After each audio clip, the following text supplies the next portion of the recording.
Volunteers only hear thank you in April. It's not appreciation. It's a campaign.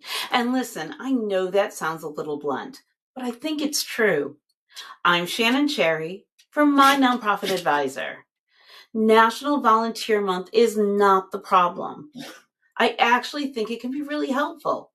It gives nonprofits a reason to pause and recognize the people who make so much of their work possible. But I do think a lot of organizations fall into the same trap. They treat April like the time to appreciate volunteers instead of treating it like a reminder to appreciate volunteers better all year long. And people can feel that difference. Because volunteers are not showing up 1 month out of the year. They're showing up all the time. They're giving evenings, weekends, energy, patience, professional skills, emotional labor, all of it. They are making contributions throughout the year.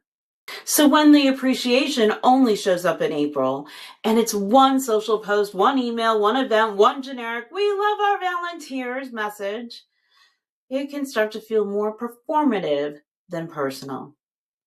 And that's really the issue.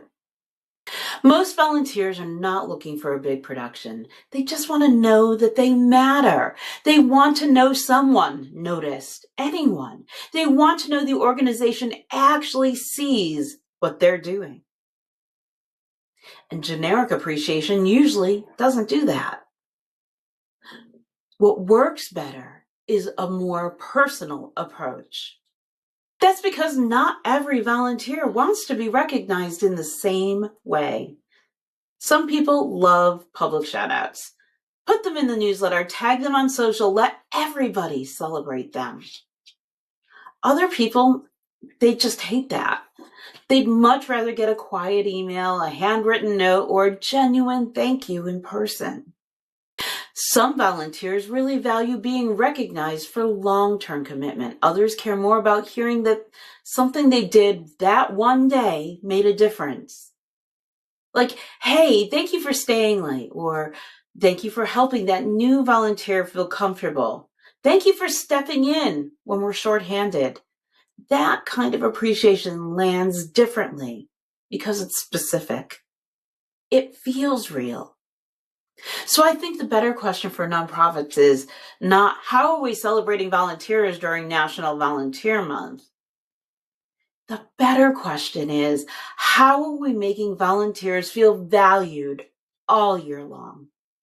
And honestly, that doesn't have to be complicated. It can look like thanking people specifically, not generically.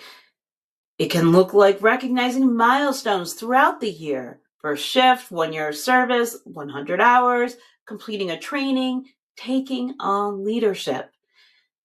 It can also look like asking volunteers how they actually like to feel appreciated instead of assuming everybody wants the same thing. And it can look like building in small, consistent moments of gratitude. A quick text after an event, a short personal email, a note from a staff member, or sharing the impact of the work so they can see the difference, the real difference they made. That kind of appreciation doesn't require a huge budget, but it does require intention. And I think that's where the shift is. Volunteer appreciation should not be a 1-month campaign. It should be part of your culture. So yes, celebrate National Volunteer Month. Absolutely. Use it. Talk about your volunteers. Highlight them. Thank them. But don't let April be the only time they feel visible. Because the goal is not just to celebrate volunteers once a year.